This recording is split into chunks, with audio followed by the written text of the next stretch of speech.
scheme for enhancement of construction and infrastructure equipments will be introduced to strengthen domestic manufacturing of high value and technologically advanced CIE. This can range from lifts in a multi-storied apartment or firefighting equipment in multiplexes, large or small, and to tunnel boring equipments for building metros and high-altitude roads. I also propose a scheme for container manufacturing to create a globally competitive container manufacturing ecosystem with a budgetary allocation of 10,000 crores over a 5-year period.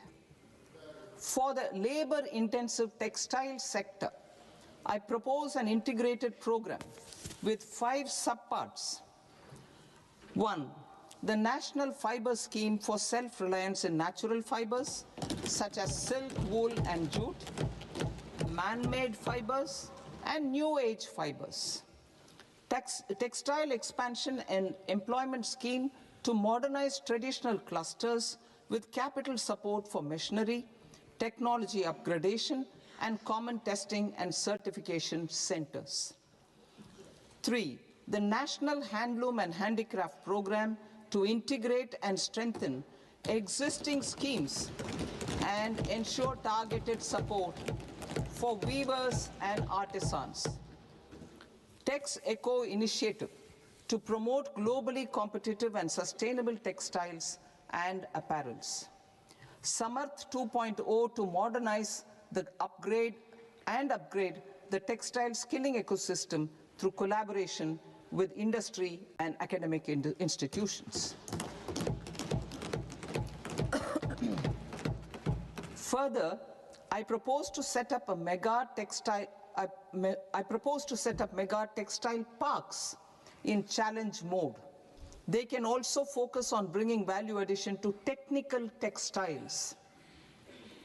I propose to launch the Mahatma Gandhi Gram Swaraj initiative to strengthen khadi, handloom, and handicrafts. This will help in global market linkage and branding.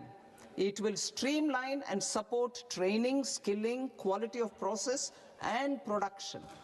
This will benefit our weavers, village industries, one district, one product, ODOP initiative, and also our rural youth. India has the potential to emerge as a global hub for high quality, affordable sports goods. I propose a dedicated initiative for sports goods that will promote manufacturing, research, and innovation in equipment design as well as material sciences.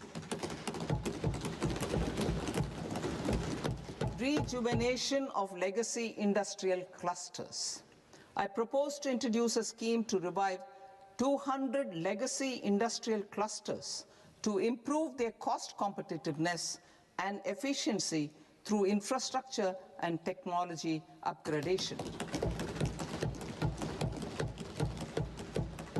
Creating champion SMEs and supporting micro enterprises. Recognizing MSMEs as a vital engine of growth, I propose a 3-pronged approach to help them grow as champions. Equity support.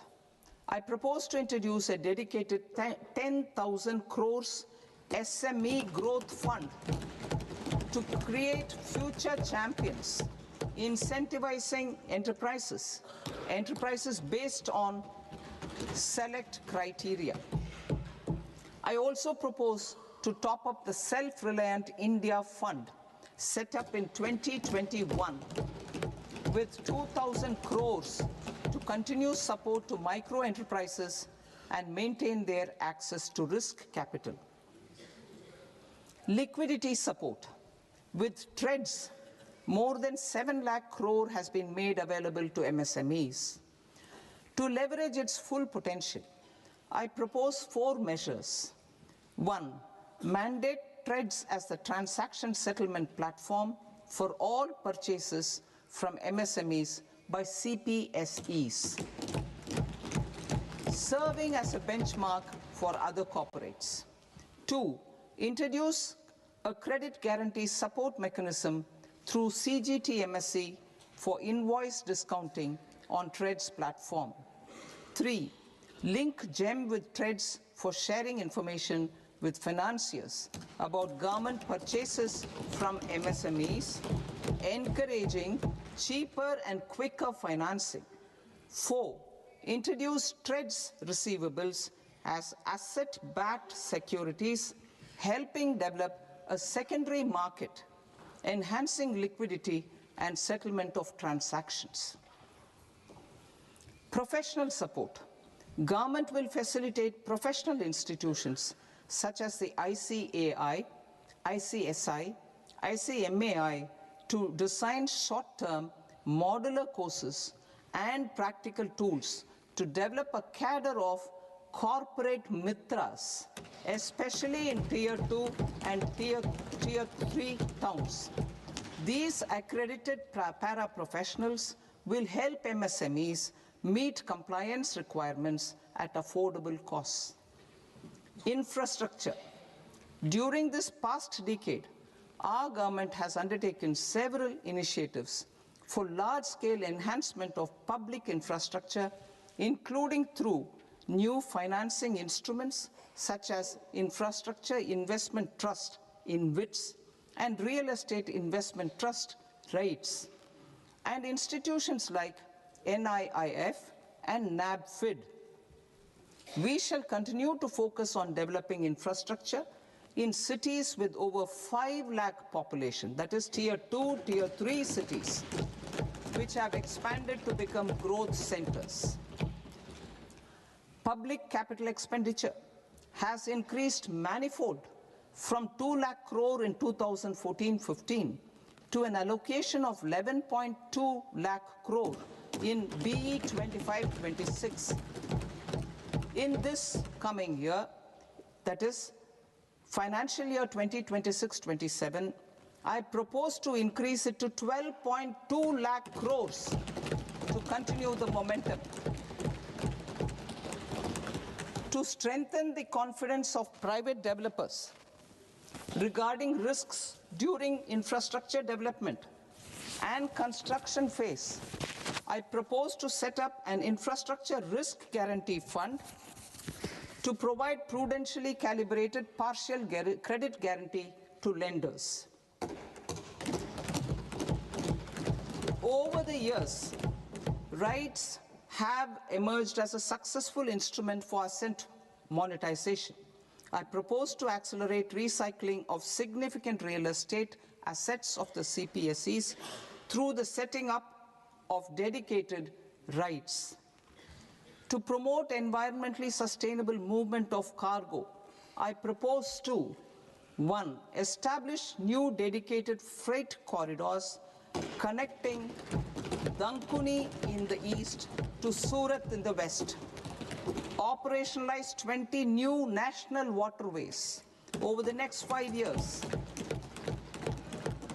starting with National Waterways 5 in Orissa to connect mineral-rich areas of Talcher and Angul and industrial centers like Kalinga Nagar to the ports of Paradeep and Dhamra.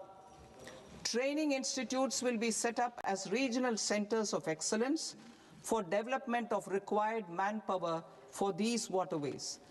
This will benefit youth in the entire stretch of the waterways to train and acquire skills.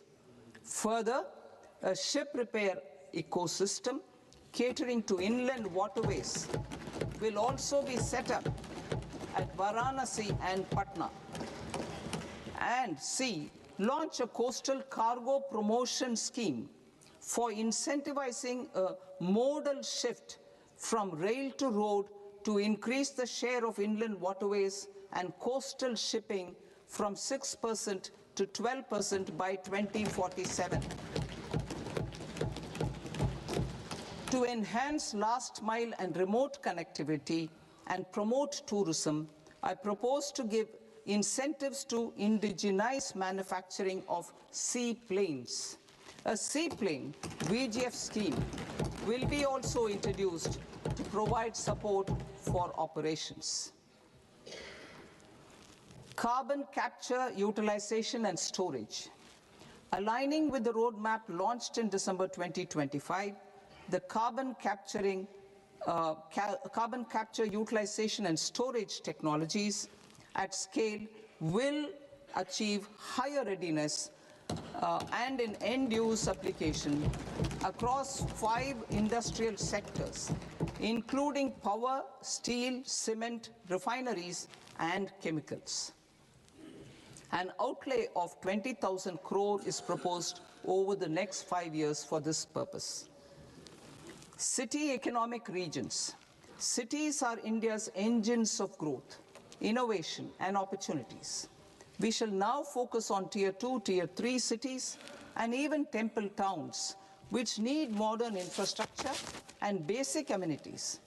This budget aims to further amplify the potential of cities to deliver the economic power of agglomerations by mapping city economic regions based on their specific growth drivers. An allocation of 5,000 crore per CER over 5 years is proposed for implementing their plans through a challenge mode with a reform-cum-result-based financing mechanism. In order to promote environmentally sustainable passenger systems, we will develop 7 high-speed rail corridors between cities as growth connectors, namely Mumbai to Pune, Pune to Hyderabad, Hyderabad to Bengaluru, Hyderabad to Chennai, Chennai to Bengaluru, Delhi to Varanasi, Varanasi to Siliguri.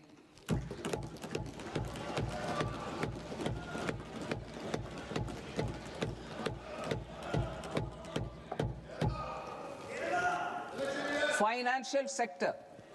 The Indian banking sector today is characterized by strong balance sheet, historic highs in profitability, improved asset quality, and coverage exceeding 98% of villages in the country.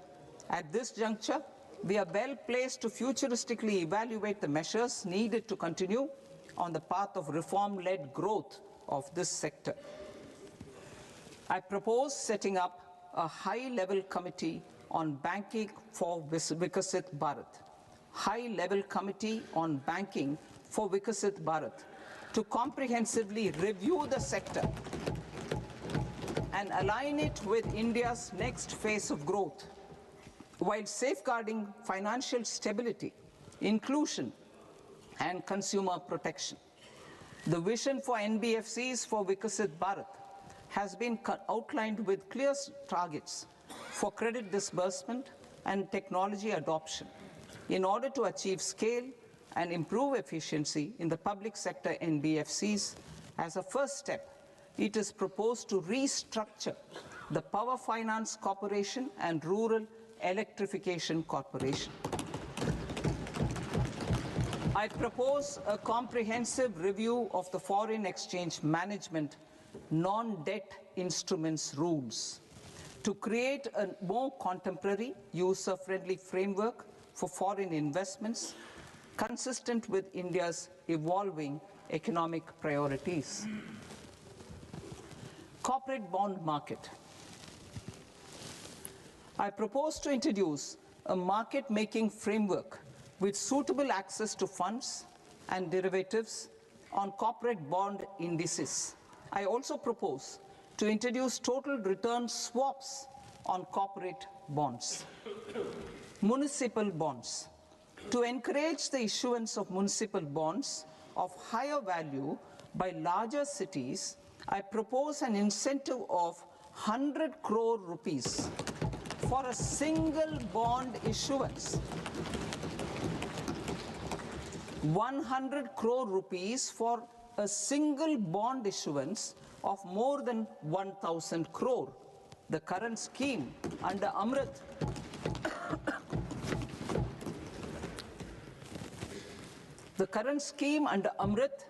which incentivizes issuances up to 200 crores only, will also continue to support smaller and medium towns. That will also continue to support the smaller and medium towns. Ease of doing business. Individual persons resident outside India, PROI, will be permitted to invest in equity instruments of listed Indian companies through the Portfolio Investment Scheme. It is also proposed to increase the investment limit for an individual PROI under the scheme from 5% to 10%, with an overall investment limit for all individual PROIs to 24% from the current 10%. Emerging technologies including AI. 21st century is technology-driven. Adoption of technology is for the benefit of all people. Farmers in the field, women in STEM, youth keen to upskill, and Divyangjan to access newer opportunities. The government has taken several steps to support new technologies through AI Mission, National Quantum Mission, Anusandhan National Research Fund, and Research and Development and Innovation Fund. Our second kartavya is to fulfill aspirations and build capacities. Close to 25 crore individuals have come out of multi-dimensional poverty through a decade of our government's sustained and reform-oriented efforts.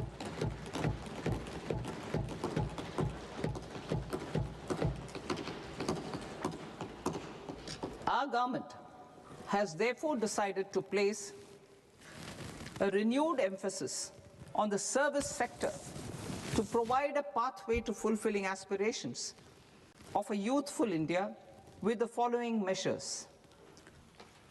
I propose to set up a high-powered education to employment and enterprises standing committee to recommend measures that focus on services sector as a core driver of Vikasit Bharat. This will make us a global leader in services with a 10% global share by 2047. The committee will prioritize areas to optimize the potential for growth, employment, and exports. They will also assess the impact of emerging technologies, including AI, on jobs and skill requirements and propose measures thereof. To create a range of skilled career pathways, a new range of skilled career pathways for our youth, I propose interventions in the following sectors. Health. Existing institutions for allied health professionals will be upgraded and new AHP institutions established in private and government sectors. This will cover 10 selected disciplines, including optometry, radiology, anesthesia, OT technology, applied psychology, and behavioral health, and add 1 lakh AHPs over the next 5 years. A strong care system covering geriatric and allied care services will be built. A variety of NSQF-aligned programs will be developed to train multi-skilled caregivers, combining core care and allied skills such as wellness, yoga, and operation of medical assistive devices. In the coming year, 1.5 lakh caregivers will be trained.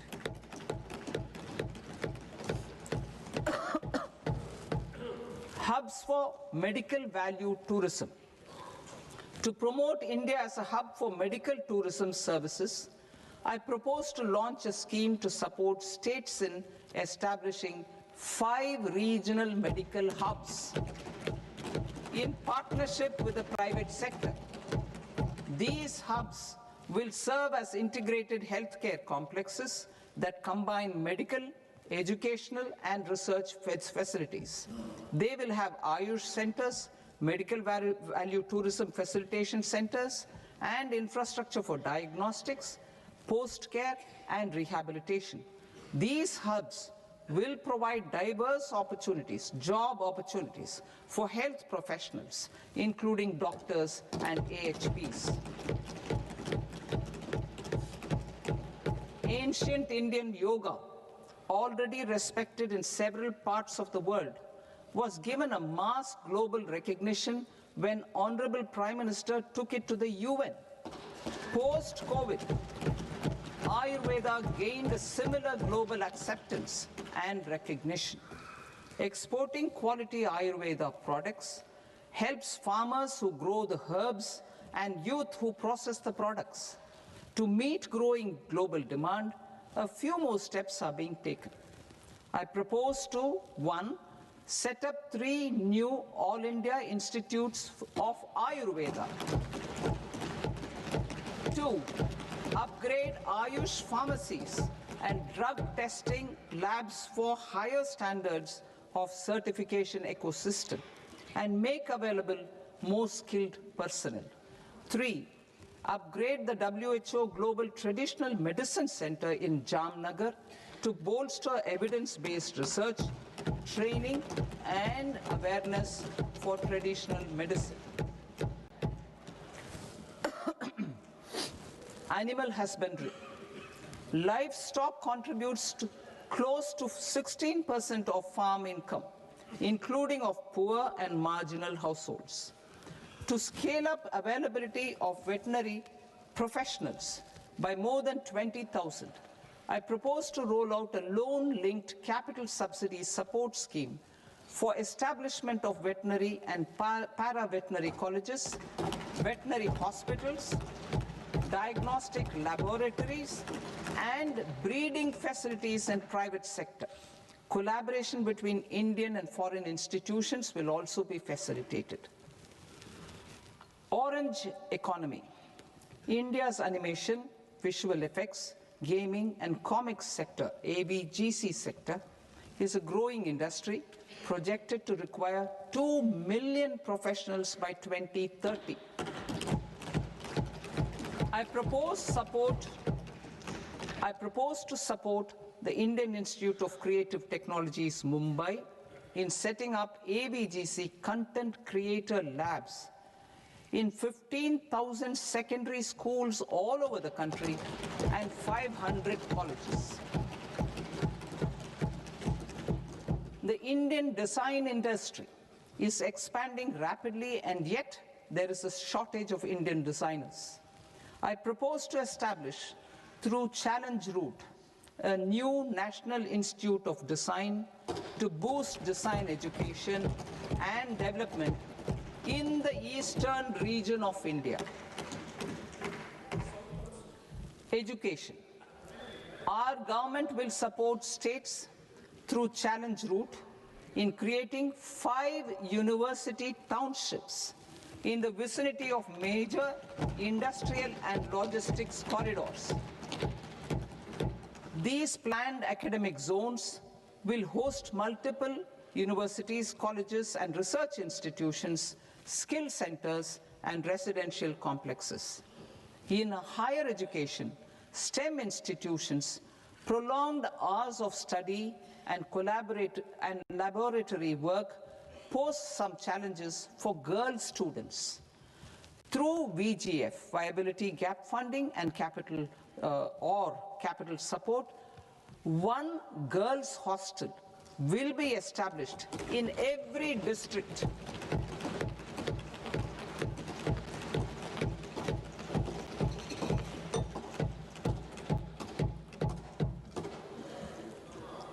To promote astrophysics and astronomy via immersive experiences.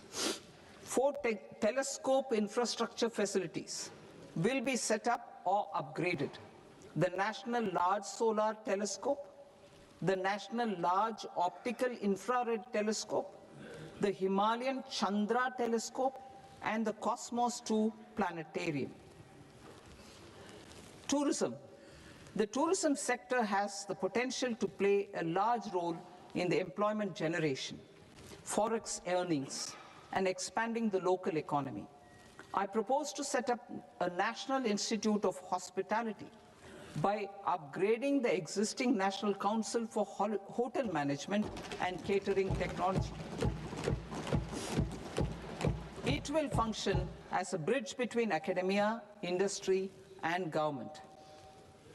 I also propose a pilot scheme for upskilling 10,000 guides in 20 iconic tourist sites through a standardized, high-quality, 12-week training course in hybrid mode in collaboration with the Indian Institute of Management. A national destination digital knowledge grid will be established to digitally document all places of significance, cultural, spiritual, and heritage.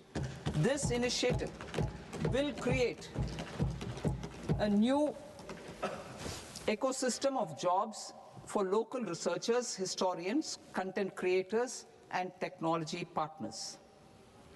India has the potential and opportunity to offer world-class trekking and hiking experience. We will develop ecologically sustainable mountain trails in Himachal Pradesh, Uttarakhand, and Jammu Kashmir. Also in Araku Valley in the Eastern Ghats and Podigai Malai in the Western Ghats. Turtle trails along key nesting sites in the coastal areas of Odisha, Karnataka, and Kerala. And 3, bird watching trails along the Pulikat Lake in Andhra Pradesh, Tamil Nadu. It's on the border. Under the visionary leadership of Honorable Prime Minister, we established the International Big Cat Alliance in 2024.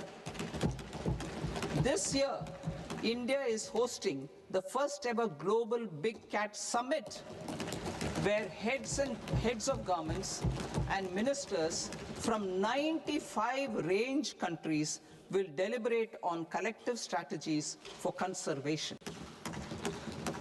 Heritage and culture tourism. I propose to develop 15 archaeological sites, including Lothal, Dolavira, Rakhi Gadi, Adichanallur, Saranath, Hastinapur, and Leh Palace into vibrant experiential cultural destinations. Excavated landscapes will be open to the public through curated walkways. Immersive storytelling skills and technologies will be introduced to help conservation labs, interpretation centers, and guides. The sports sector provides multiple means of employment, skilling, and job opportunities. Taking forward the systematic nurturing of sports talent, which is set in motion through the Khelo India program earlier, I propose to launch a Khelo India mission to transform the sports sector over the next decade. The mission will facilitate an integrated talent development pathway supported by training centers, which are foundational, intermediate, and elite levels. B, systematic development of coaches and support staff. C, integration of sports science and technology. D, competitions and leagues to promote sports culture and provide platforms. And E, development of sports infrastructure for training and competition. Our third Kartavya aligns with our vision of Sabka Saath, Sabka Vikas towards Vikasit Bharat. This requires targeted efforts for 1, increasing farmer incomes through productivity enhancement and entrepreneurship, with special attention to small and marginal farmers. B, empowering Divyangjan through access to livelihood opportunities, training, and high-quality assistive devices. C, empowering the vulnerable to access mental health and trauma care. D, focus on the Purvodaya estates and the Northeast region to accelerate development and employment opportunities. Fisheries. We will undertake initiatives for integrated development of 500 reservoirs and Amrit Sarovars. 2. Strengthen the fisheries value chain in coastal areas and enable market linkages involving startups and women-led groups together with fish farmer producer organizations. Animal husbandry. To provide quality employment opportunities in rural and peri-urban areas, we will support the animal husbandry sector in entrepreneurship development through A credit-linked subsidy program, B, scaling up and modernization of livestock enterprises, C, enhanced creation of livestock, dairy and poultry, enhanced creation of livestock, dairy and poultry-focused integrated value chains, and D, encourage creation of livestock farmer-producer organizations. High-value agriculture. To diversify farm outputs, increase productivity, enhance farmers' incomes, and create new employment opportunities, we will support high-value crops such as coconut, sandalwood, cocoa, cashew in the coastal areas, agar trees in northeast, and nuts such as almonds, walnuts, and pine nuts in our hilly regions. These, all of them, will be supported. India is the world's largest producer of coconuts. About 30 million people, including nearly 10 million farmers, depend on coconuts for their livelihood. To further enhance competitiveness in coconut production, I propose a coconut promotion scheme to increase production and enhance productivity through various interventions, including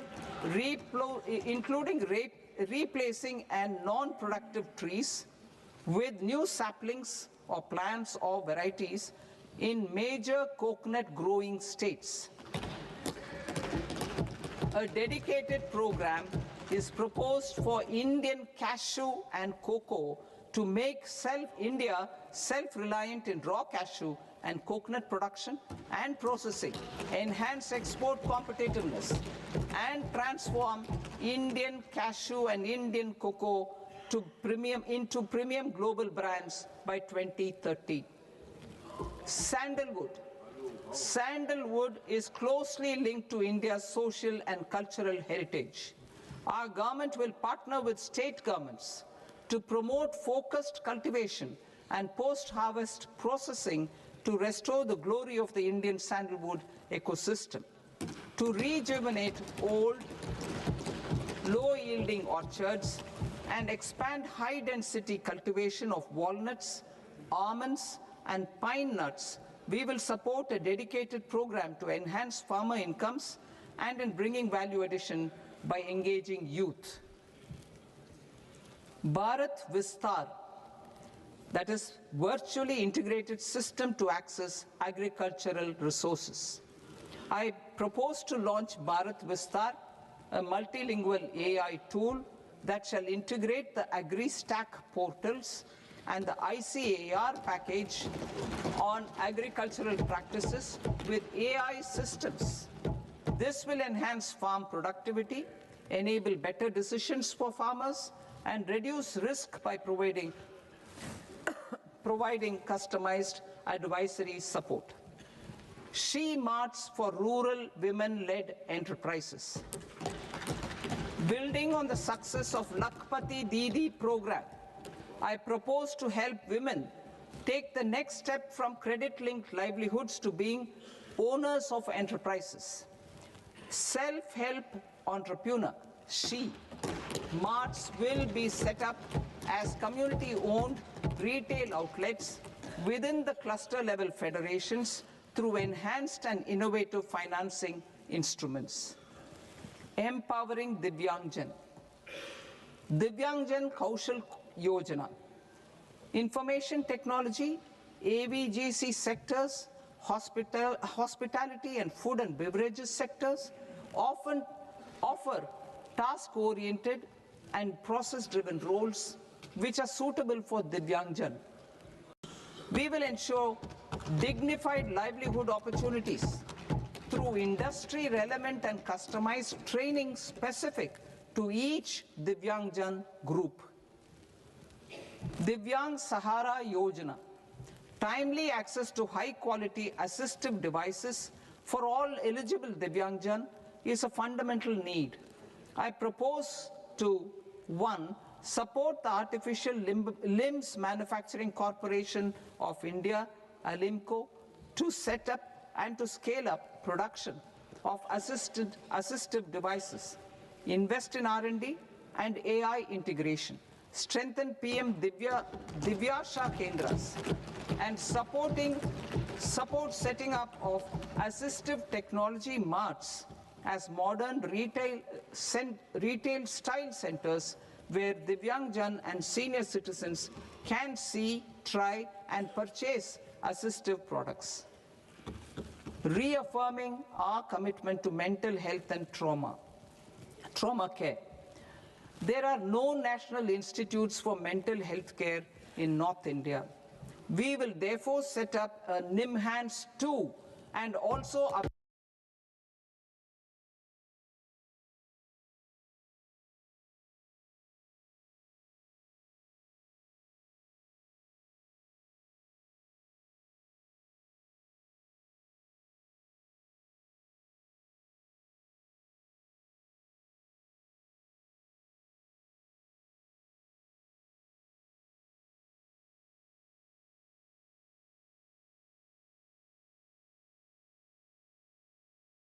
establishing emergency and trauma care centers. Focus on Purvodaya states and northeastern regions. Purvodaya, I propose the development of an integrated East Coast industrial corridor with a well-connected node at Durgapur, creation of 5 tourism destinations in 5 Purvodaya states, and the provision of 4,000 e-buses. Buddhist sites in northeastern region. The northeastern region is a civilizational confluence of Theravada and Mahayana or Vajrayana traditions. I propose to launch a scheme for development of Buddhist circuits in Arunachal Pradesh, Sikkim, Assam, Manipur, Mizoram, and Tripura. The scheme will cover preservation of temples and monasteries, pilgrimage interpretation centers, connectivity and pilgrim amenities. 16th Finance Commission. On 17th November 2025, the 16th Finance Commission submitted its report to the President.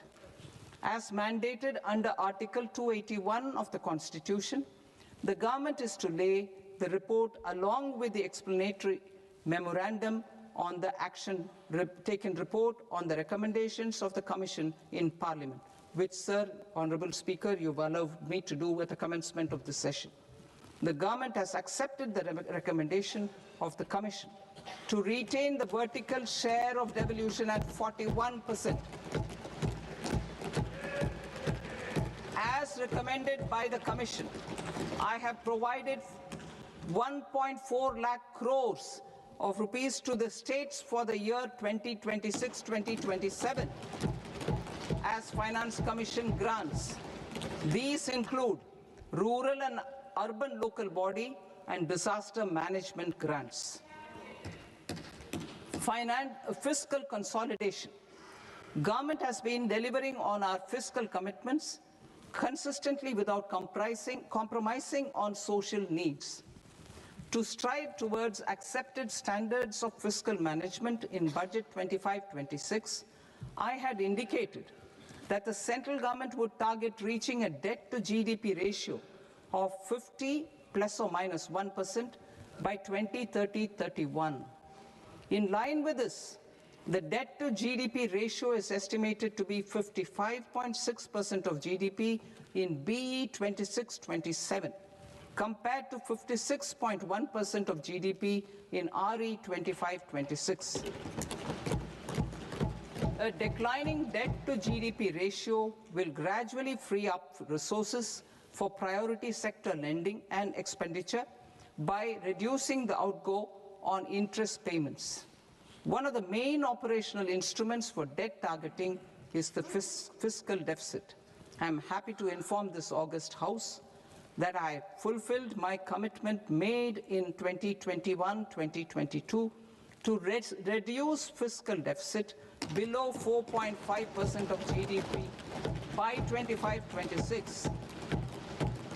In RE 25-26, the fiscal deficit has been estimated at par with BE of 2025-26 at 4.4% of GDP. In line with the new fiscal prudence path of debt consolidation, the fiscal deficit in BE 26-27 is estimated to be 4.3% of the GDP.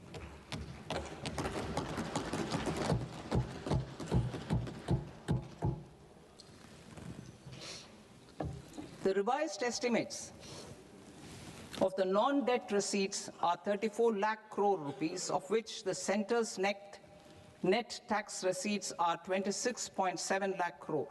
The revised estimate of the total expenditure is 49.6 lakh crore rupees, of which the capital expenditure is about 11 lakh crores. Budget estimates 2026 to 2027. Coming to 26-27, the non-debt receipts and the total expenditure are estimated as 36.5 lakh crore and 53.5 lakh crore respectively.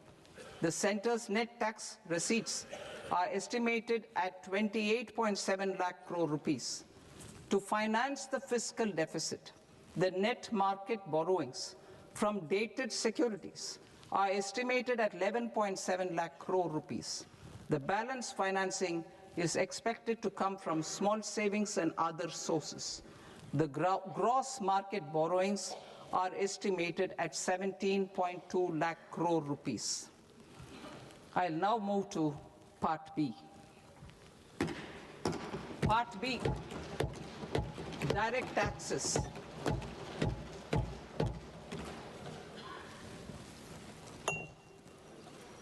Honorable Speaker, sir, I now present my proposals on direct taxes.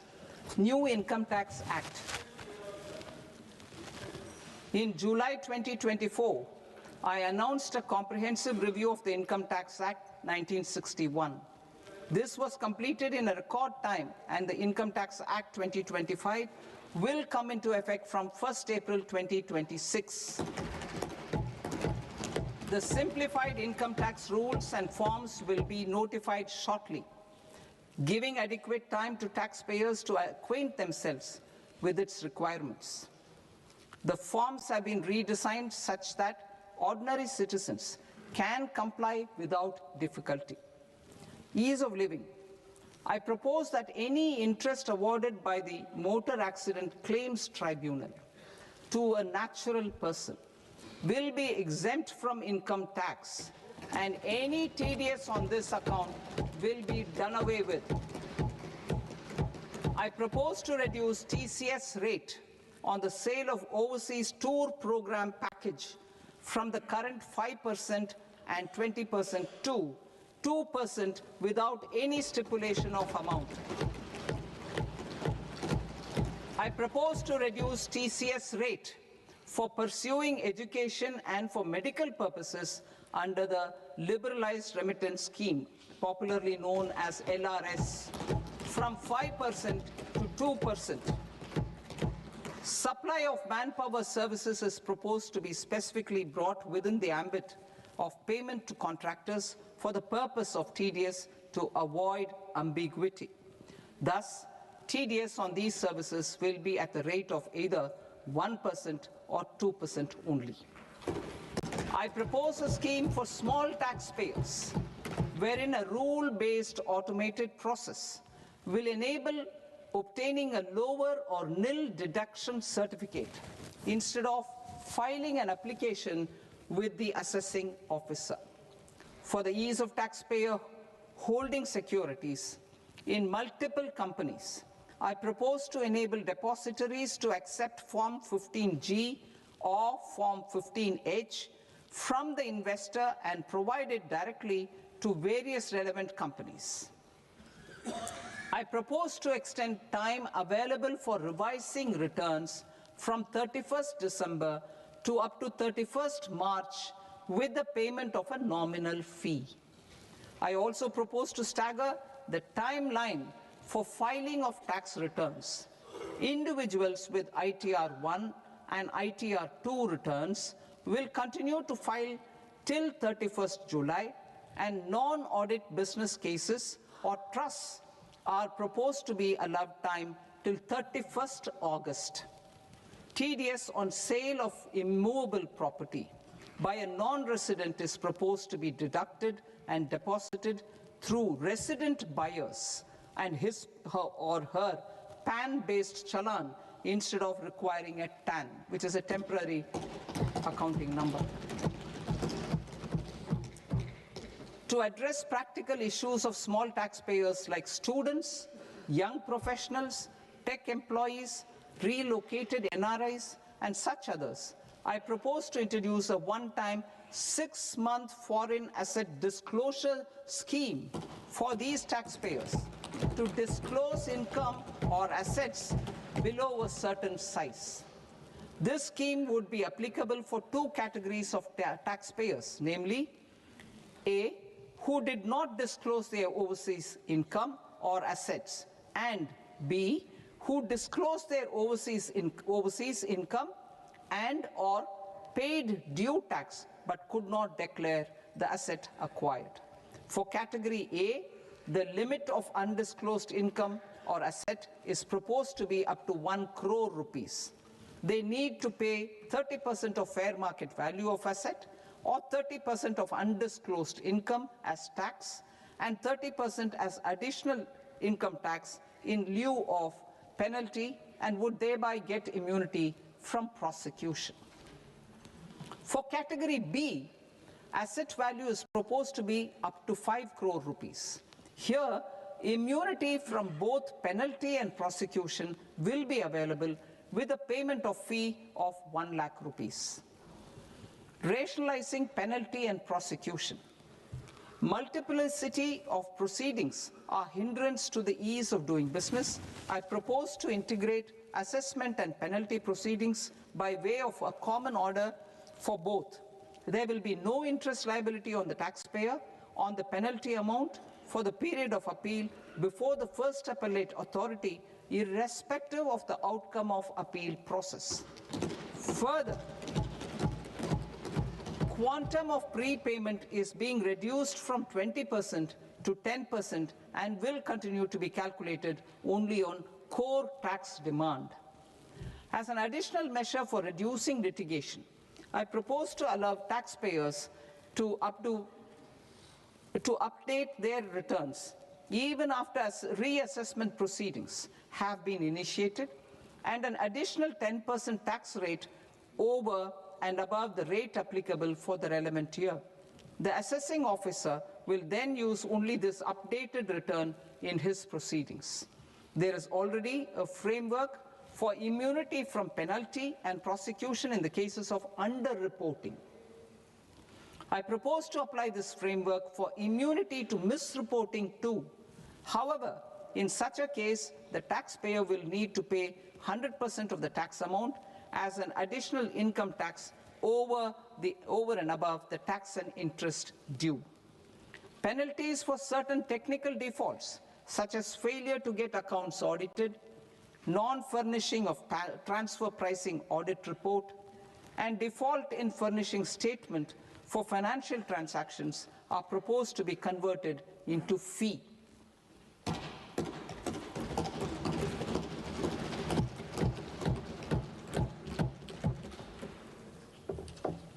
I propose to rationalize prosecution framework under Income Tax Act while maintaining a careful balance for deterrence in some serious offence. Non-production of books of account and documents and requirement of TDS payment where payment is made in kind are being decriminalized. Further, minor offences will attract fine only. The remaining prosecutions will be graded commensurate with the quantum of offence. They will entail only simple imprisonment with maximum imprisonment reduced to 2 years and power to courts to convert even those into fines. There is no penalty. There is no penalty presently for non-disclosure of non-immovable foreign assets with aggregate value less than 20 lakh rupees. I propose to also provide them with immunity from prosecution with retrospective effect from 1/10/2024.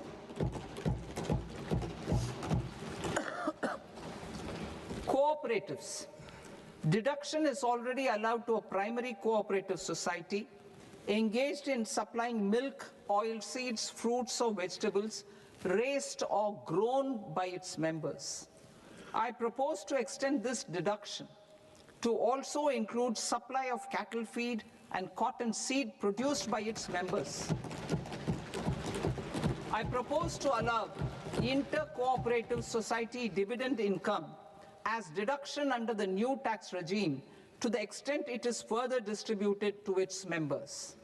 I further propose to allow exemption for a period of 3 years to dividend income received by a notified national cooperative federation on their investments made in companies up to 31/1/2026. This exemption would be allowed only for dividends further distributed to its member cooperatives. Supporting IT sector as India's growth engine. India is a global leader in software development services, IT-enabled services, knowledge process outsourcing services, and contract R&D services relating to software development. These businesses and their segments are quite interconnected with each other. All these services are proposed to be clubbed under a single category of information technology services with a common safe harbor margin of 15.5% applicable to all. The threshold for availing safe harbor for IT services is being enhanced substantially from 300 crore rupees to 2,000 crore rupees. Safe harbor for IT services shall be approved by an automated rule-driven process without any need for tax officer to examine and accept the application. Once applied by an IT services company, the same safe harbor can be continued for a period of 5 years at a stretch at its choice. For IT services companies who want to conclude advanced pricing agreement, APA, I propose to fast-track unilateral APA process for IT services and endeavor to conclude it within a period of 2 years. The period of 2 years can be extended by a further period of 6 months on taxpayers' request. I propose to extend the facility of modified returns available to the entity entering APA to its associated entities also. Attracting global business and investment. Recognizing the need to enable critical infrastructure and boost investment in data centers, I propose to provide tax holiday till 2047 to any foreign company that provides cloud services to customers globally by using data center services from India. It will, however, need to provide services to Indian customers through an Indian reseller entity. I also propose to provide a safe harbor of 15% on cost in case the company providing data center services from India is a related entity. To harness the efficiency of just-in-time logistics for electronic manufacturing, I propose to provide safe harbor to non-residents for component warehousing in a bonded warehouse at a profit margin of 2% of the invoice value. The resultant tax of about 0.7% will be much lower than in competing jurisdictions. To provide fillip to toll manufacturing in India, I propose to provide exemption from income tax for 5 years to any non-resident who provides capital goods, equipment, or tooling to any toll manufacturer in a bonded zone. To encourage vast pool of global talent to work in India for a longer period of time, I propose to provide exemption to global, non-India sourced income of a non-resident expert for a stay period of 5 years under notified schemes. I propose to provide exemption from minimum alternate tax, the MAT, to all non-residents who pay tax on presumptive basis. Tax administration. I propose to constitute a joint committee of Ministry of Corporate Affairs and Central Board of Direct Taxes for incorporating the requirements of income computation and disclosure standards, the ICDS, in the Indian Accounting Standards, IND AS itself. Separate accounting requirement based on ICDS will be done away with from the tax year 27-28. To support Prime Minister Modi's vision of homegrown accounting and advisory firms to become global leaders, I propose to rationalize the definition of accountant for the purposes of safe harbor rules. Other tax proposals. Change in taxation of buyback was brought in to address the improper use of buyback route by promoters. In the interest of minority shareholders, I propose to tax buyback for all types of shareholders as capital gains.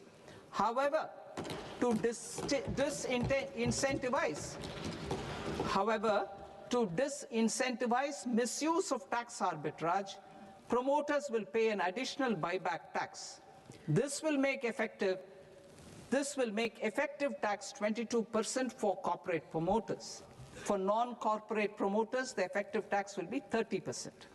TCS rate for sellers of specific goods, namely alcoholic liquor, scrap, and minerals, will be rationalized to 2%, and that on tendu leaves will be reduced from 5% to 2%. I propose to raise the STT on futures to 0.05% from the present 0.02%. STT on options premium and exercise of options are both proposed to be raised to 0.15% from the present rate of 0.1% and 0.125% respectively. We reformed the taxation landscape for corporates in 2019 by providing them a simplified regime with lower tax rate so that they could productively focus on business rather than on claim of deductions and exemptions. To encourage companies to shift to the new regime, set off of brought forward MAT credit, minimum alternate tax credit, is proposed to be allowed to companies only in the new regime. Set off using available MAT credit is proposed to be allowed to an extent of 1/4 of the tax liability in the new regime. MAT is proposed to be made final tax, so there will be no further credit accumulation from 1st April 2026. In line with this change, the rate of final tax is being reduced to 14% from the current MAT rate of 15%. The brought forward MAT credit of taxpayers accumulated till 30th March 2026 will continue to be available to them for set-off as above. Indirect taxes. I shall now take up proposals related to indirect taxes. My proposals for customs and central excise aim to further simplify the tariff structure, support domestic manufacturing, promote export competitiveness, and correct inversion in duty. To continue weeding out long continuing customs duty exemptions, I propose to remove certain exemptions on items which are being manufactured in India or where the imports are negligible. Similarly, to further simplify the process of ascertaining the rate of duty applicable on a particular item, I propose to incorporate certain effective rates in various customs notifications to the tariff schedule itself. I shall now take up sector-specific proposals. Promotion of exports of marine, leather, and textile products. I propose to increase the limit for duty-free imports of specified inputs used for processing seafoods for export from the current 1% to 3% of FOB value of the previous year's export turnover.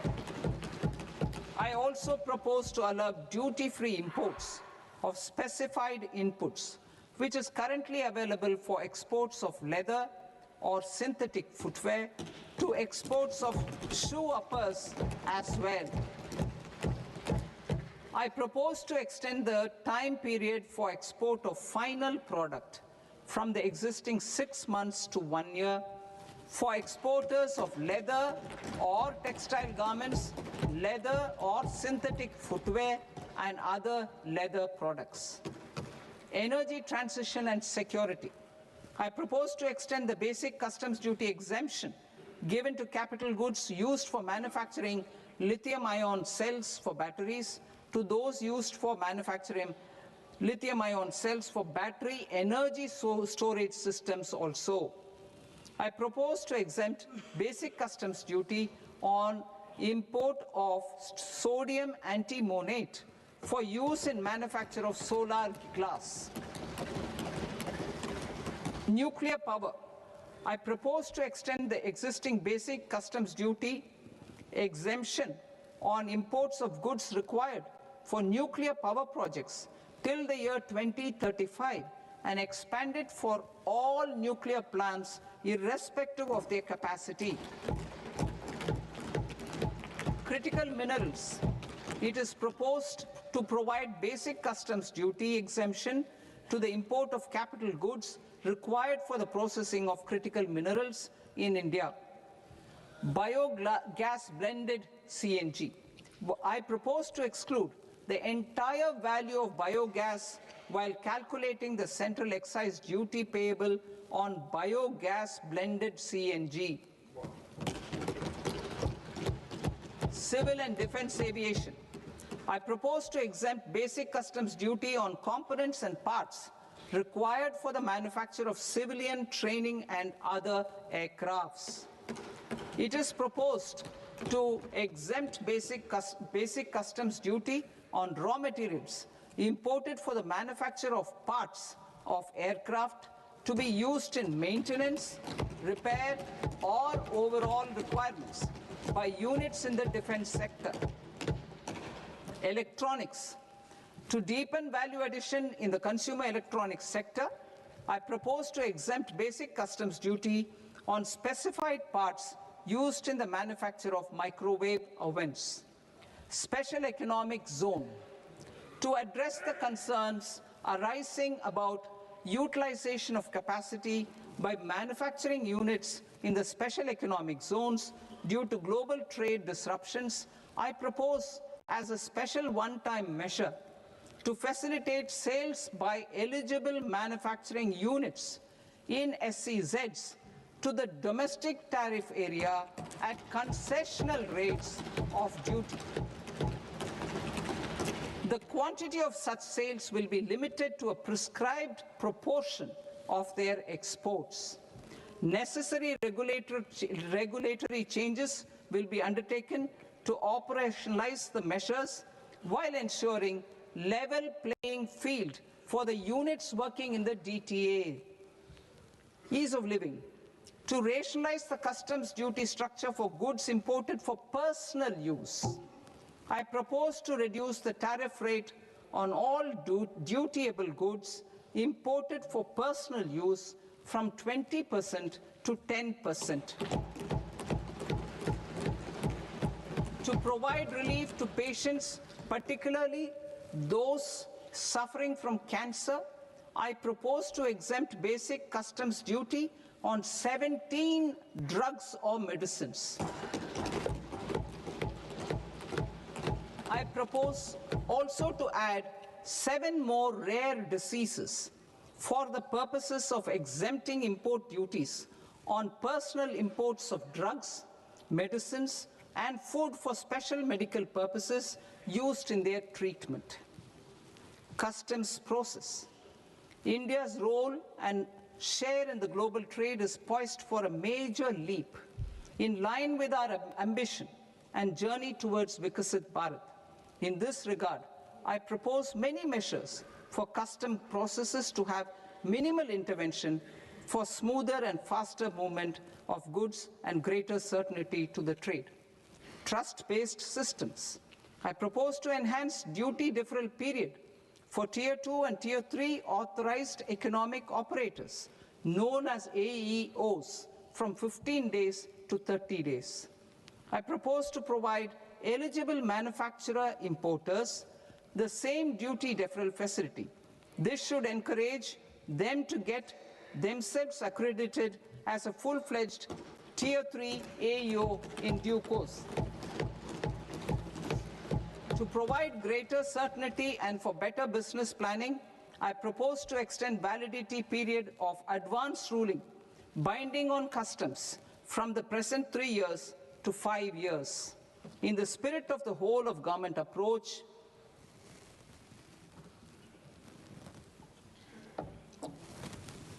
government agencies will be encouraged to leverage AEO accreditation for preferential treatment in clearing their cargo. Regular importers with trusted, long-standing supply chains will be recognized in the risk system so that the need for verification of their cargo every time can be minimized.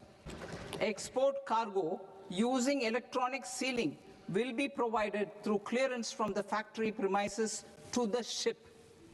For import of goods not needing any compliance, filing of bill of entry by a trusted importer and arrival of goods will automatically notify customs for completing their clearance formalities. This will enable goods to be released immediately on arrival.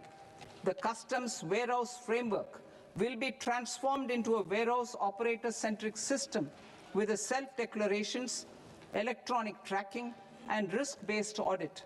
These reforms will move away from the current system of officer-dependent approvals and reduce transaction delays and compliance costs.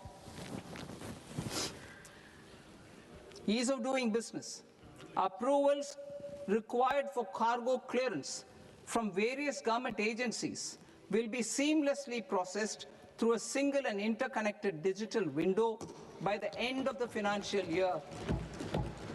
Processes involved in clearance of food, drugs, plant, and animal and wildlife products, accounting for about 70% of interdicted cargo, will be operationalized on this system by April 2026 itself. For goods not having any compliance requirement, clearance will be done by customs immediately after online registration is completed by the importer, subject to the payment of duty. Customs integrated system will be rolled out in 2 years as a single integrated and scalable platform for all customs processes. Utilization of non-intrusive scanning with advanced imaging and AI technology for risk assessment will be expanded in a phased manner with the objective to scan every container across all the major ports. New export opportunities to support Indian fishermen to fully harness the economic value of marine resources beyond our territorial waters. The following measures will be taken. A. Fish catch by an Indian fishing vessel in exclusive economic zone or on the high seas will be made free of duty. Landing of such fish on foreign port will be treated as export of goods. Safeguards will be put in place to prevent misuse during fish catch, transit or transshipment. To support aspirations of India's small businesses, artisans and startups to access global markets through e-commerce, I am pleased to announce complete removal of the current value cap of 10 lakh rupees per consignment on courier exports. In addition, handling of rejected and returned consignments will be improved with effective use of technology for identifying such consignments. I propose to revise provisions governing baggage clearance during international travel to address genuine concerns of passengers.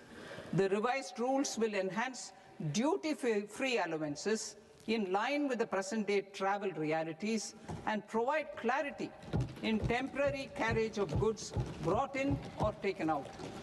There are honest taxpayers who are willing to settle disputes by paying all their dues, but they get deterred due to negative connotation associated with penalty.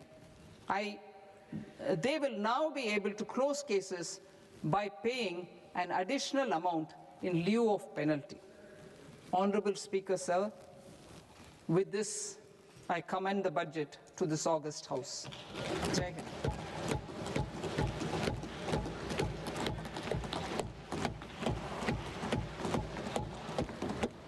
One and a half hours. Item number 3, माननीय वित्त मंत्री जी.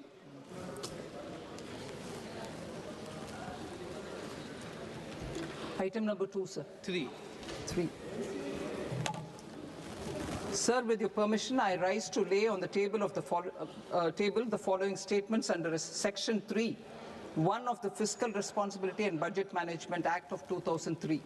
Medium-term fiscal policy cum fiscal policy strategy statement and macroeconomic framework statement. Item number 4, माननीय वित्त मंत्री जी. Sir, with your permission, I move for leave to introduce the Finance Bill 2026. प्रश्न ये कि विधेयक को पुनर्स्थापित करने की अनुमति प्रदान की जाए. जो सदस्य इस पक्ष में हाँ गए, जो सदस्य विरोध में ना गए, मेरे विचार में निर्णय हाँ वालों के पक्ष में, हाँ वालों के पक्ष में अनुमति प्रदान की जाती है. माननीय मंत्री जी, अब विधेयक पूरे स्थापित करें.